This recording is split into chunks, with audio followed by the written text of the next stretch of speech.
Hello everyone, welcome to be curious with Gaurav. Friends, nuclear physics के इस next video में हम आज डिस्कस करने वाले हैं law of radioactive disintegration. Friends, इससे पहले हमने 9-10 वीडियो इस टॉपिक से रिलेटेड अपलोड कर रखा है, तो अगर आपको इन सब टर्म के बारे में नहीं पता है तो डिस्क्रिप्शन बॉक्स में उन वीडियोस के लिंक है, आप वहाँ से जाके उन वीडियोस को देख कर ही इसे देखें। फ्रेंड्स, इस वीडियो में हम डेराइव करेंगे रिलेशन टाइम और रेडियो एक्टिव डिसइंटीग्रेशन के लिए। मतलब कि हमारा जो रेडियो एक्टिव डिसइंटीग्रेशन हो रहा है वो टाइम के रिस्पेक्ट में कितना हो रहा है, वही हम रिलेशन को डेराइव करेंगे इसमें। तो according to law of radioactive disintegration, radioactive disintegration के अकॉर्डिंग क्या होता है, at any instant the rate of decay of radioactive elements मतलब एटम्स, किसी इंस्टेंट पर जो रेडियो एक्टिव डीके का रेट होता है वो प्रोपोर्शनल होता है किसके, number of atoms present at that instant. Suppose हमारे पास एक रेडियो एक्टिव एटम्स का सैंपल है। इस सैंपल में अगर इस समय हमारे पास जितने ज़्यादा एलिमेंट्स होंगे उतने ही ज़्यादा उसकी रेट होगी डिसइंटीग्रेट होने की। अगर कम होगी तो कम डिसइंटीग्रेशन होगा, ज़्यादा होगा तो ज़्यादा होगा। यही सिंपली कहने का मतलब है, this is radio active law of disintegration. Now अब हम रिलेशन डेराइव करते हैं। तो इसके लिए हम ये सपोज करते हैं या लेट करते हैं कि किसी इस टाइम टी पर, मतलब किसी टाइम टी पर हमारे पास जो नंबर ऑफ एटम प्रेजेंट है, इसमें जो प्रेजेंट है वो कितने हैं, एन है टाइम टी पर। और इनिशियल टाइम जीरो पर हमको सपोज कर लेना है कि एन जीरो थे, और इस समय हमारे पास टाइम टी पर कितने हैं, एन है। तो आफ्टर टाइम डी टी, थोड़े से टाइम डी टी के बाद हमारे पास जो टाइम क्या हो जाएगा, टी प्लस डी टी हो जाएगा। And the number of atoms remaining जो इसमें हो जाएंगे वो क्या हो जाएंगे, एन माइनस डी एन, क्योंकि डिसइंटीग्रेशन होगा इसमें से एलिमेंट्स क्या हो जाएंगे, जो डिसइंटीग्रेट होने वाले एटम्स से उनकी संख्या डिक्रीज होती जाएगी टाइम के साथ। तो टी से जब डी प्लस डी टी हुआ तो उस समय हमारे पास जो इसमें सैंपल में नंबर ऑफ एलिमेंट्स थे वो कम हो गए, एटम्स थे कम हो गए, एन माइनस डी टी हो गए। Now the rate of decay of atom, क्या जो हम rate of decay of atom को कैसे रिप्रेजेंट कर सकते हैं, minus d n by d t. यहाँ पे माइनस को सिंबल लगाया गया है क्योंकि जो सैंपल में नंबर हो है वो डिक्रीज हो रहे हैं। और सिंपली हम रेट को कैसे मतलब डिनोट कर सकते हैं, d n by d t. यही तो हमारा रिप्रेजेंटेशन होता है, मतलब टाइम के रिस्पेक्ट में हमारी नंबर कैसे चेंज हो रही है, नंबर ऑफ मतलब डिसइंटीग्रेशन, या फिर हम कह सकते हैं कि जो सैंपल में नंबर थे वो कैसे चेंज हो रहे हैं। यही है इसका representation, d n by d t. और समय के साथ ये डिक्रीज हो रहा है, इसलिए यहाँ पे इसके पहले हम नेगेटिव सिंबल लगाए हैं।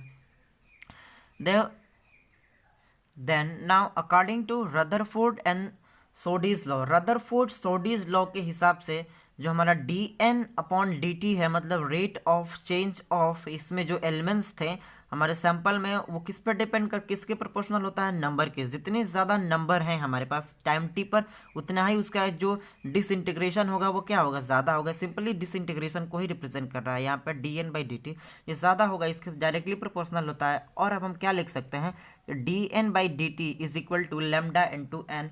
लेमडा एक यहाँ पे कॉन्स्टेंट है इस प्रोपोर्शनैलिटी के सिंबल को हटाने के लिए। और हम इसको कैसे लिख सकते हैं कि d N upon d t is equal to minus lambda into n. इस वाले माइनस को इधर लेके चले गए हैं simply, where lambda is constant, lambda एक कांस्टेंट है known as decay constant for a given element, lambda is constant. मतलब कि यहाँ पे जो लेमडा है वो कांस्टेंट की वैल्यू है, कांस्टेंट वैल्यू है। इस जो प्रोपोर्शनैलिटी के सिंबल को हटाने के लिए यहाँ पे यूज़ करा गया है।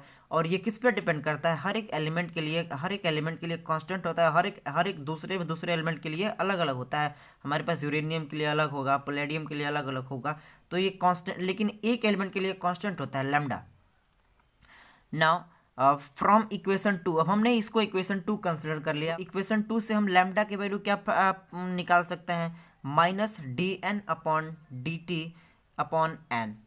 तो जनरली हमारे पास इक्वेशन 2 यही है। इक्वेशन 2 से हम ये इसको हम ऐसे ये लिखा हुआ था तो ये इस वाले एन को इसके अपॉन में कर दिए हैं और नेगेटिव सिंबल को यहाँ पे ला दिए हैं।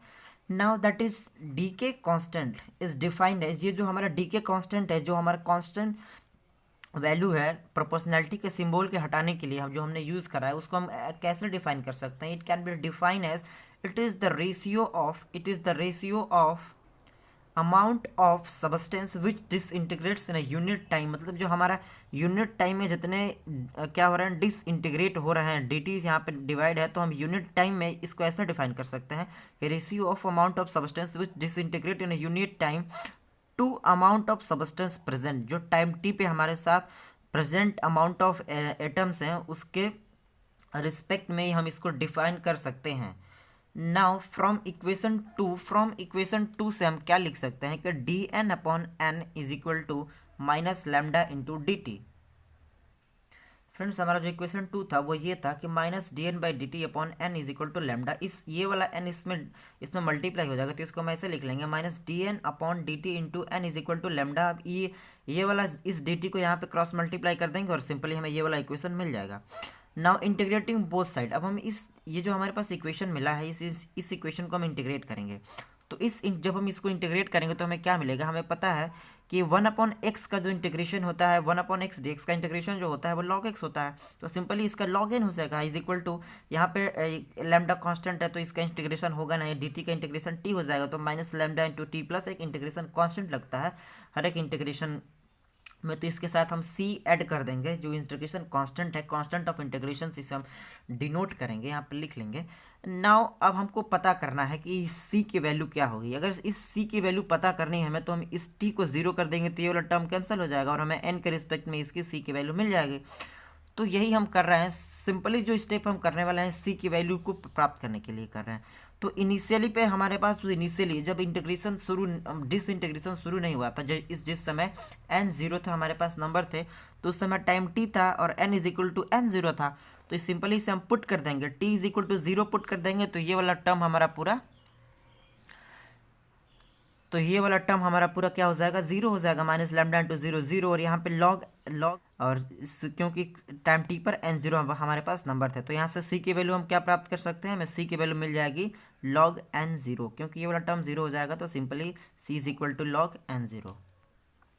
अब जो हमें c की वैल्यू मिली है log n 0, उसको c की जगह पर पुट करेंगे, c के प्लेस पे, तो हमारे पास इक्वेशन मिलेगा, वो इक्वेशन कुछ ऐसा होगा हमारे पास इक्वेशन। अब हम इस वाले टर्म को इधर ला देंगे, इसमें से सब्ट्रैक्ट करेंगे तो हमारे पास क्या हो जाएगा log e n upon n 0, क्योंकि log e minus b is equal to होता है log a अपॉन b, तो ऐसा हो जाएगा is equal to minus lambda into t s. अब इसको हम कैसे लिख सकते हैं, जब हम इसका एंटी लॉग लेंगे तो यहाँ से तो लॉग कैंसिल हो जाएगा, सिर्फ n अपॉन n 0 बचेगा, लेकिन जब एंटी लॉग लेते हैं तो यहाँ पे e के पावर में ये रेज हो जाएगा, ये लॉग की प्रॉपर्टी होती है, तो क्या हो जाएगा e minus lambda into t. अब हम इसको क्या लिख सकते हैं, ये n is equal to n not को इधर मल्टीप्लाई कर सकते हैं और हमारे पास वो इक्वेशन मिलेगा n is equal to n 0 into e raise to minus lambda into t, और जनरली यही हमारा इक्वेशन हमें प्राप्त हुआ है। जो चीज़ हम फाइंड करना चाहते थे, t यहाँ पे है और यहाँ हमारे पास n है, मतलब हम सैंपल में कितने नंबर इस समय प्रेजेंट है वो टाइम हम के बीच में रिलेशन हम प्राप्त कर चुके हैं। अब ये देखिए कि जो नंबर ऑफ एलिमेंट्स या फिर एटम्स प्रेजेंट हैं वो किस पर डिपेंड कर रहा है, वो n 0 तो कांस्टेंट होता है हमारा, कि जितने शुरू में थे वो एक कांस्टेंट नंबर है। अब हम ये डिपेंड करता है t पर, लैम्डा भी एक एलिमेंट के लिए कांस्टेंट होता है, ये t पर डिपेंड करता है कि टाइम के साथ वेरी करता है। फ्रेंड्स चूंकि ये एक्सपोनेंशियल फंक्शन है और एक्सपोनेंशियल फंक्शन बहुत तेज़ी से इंक्रीज करते हैं। एक्सपोनेंशियल फंक्शन का ग्राफ कुछ ऐसा होता है, मतलब ऐसा होता है कुछ, मतलब आप थोड़ी सी ये वाली, मान लीजिए यहाँ पर टाइम है, थोड़ा सा आप टाइम को इंक्रीज कर रहे हैं तो यहाँ पे हमारा सैंपल की वैल्यू है जो बहुत तेज़ी से इंक्रीज कर रहा है। लेकिन यहाँ पे आप गौर करें कि यहाँ पे एक नेगेटिव सिंबल है, इस नेगेटिव सिंबल होने का मतलब ये है कि यह टाइम के साथ जो इसका रेट ऑफ डिसइंटीग्रेशन है वो बहुत तेज़ी से डिक्रीज हो रहा है, मतलब टाइम बढ़ता जाएगा और हमारा रेडियो एक्टिव डिसइंटीग्रेशन डिक्रीज होता जाएगा, क्योंकि नंबर ऑफ सैंपल उसमें कम होंगे तो ये डिक्रीज होता जाएगा। हैंस हम क्या कह सकते हैं कि decay of radioactive substance is exponential, it means it is rapid in beginning, मतलब शुरू में तो बहुत तेज था, and then its rate is decreases continuously, इसकी रेट कंटिन्यूसली टाइम के साथ डिक्रीज होती जाती है। फ्रेंड्स कभी कभी एग्जाम में ये पूछ लिया जाता है कि अगर हम टाइम को 1/λ कर दें, अगर, या फिर ऐसे कह सकता है कि if time is reciprocal of decay constant, तो हमारा जो रेडियो एक्टिव डिसइंटीग्रेशन पे क्या इफेक्ट पड़ेगा या फिर हमें क्या रिजल्ट मिलेगा। तो उसके लिए आप generally t is equal to 1/λ put कर लेंगे और तो हमें इक्वेशन 4 जो हमने यहाँ पे है इस इक्वेशन में हम पुट कर देंगे इसके वैल्यू, तो हमें क्या मिल जाएगा n is equal to n0 into e⁻⁻1। अब हम इसको क्या लिख सकते हैं कि n0 इंटू 1/e। तो बस यही हमें यही रिजल्ट वहाँ पे दिखाना भी होता है, कभी कभी एग्जाम में ये पूछ लेता है। तो देन हम इसे ऐसे लिख सकते हैं कि after time interval equal to reciprocal of decay constant the number of undecayed atom is 1/e times the initial value. मतलब जो उस समय अनडिकेड हमारे पास n तो क्या रिप्रेजेंट करता है, n हमारे पास n नंबर ऑफ अनडिकेड एटम्स को ही रिप्रेजेंट करता है। तो जो नंबर ऑफ अनडिकेड एटम्स है वो मल्टीपल होंगे n0 के, या फिर जो इनिशियल में हमारे पास नंबर था। So this is all about radio active disintegration. And next video में हम half life and mean life को डिस्कस करने वाले हैं फ्रेंड्स। तो फ्रेंड्स आप इस चैनल को सब्सक्राइब करें, अपने दोस्तों के साथ शेयर करें, और आपको ये वीडियो अच्छी लगी हो तो इस वीडियो को लाइक करें। Thank you.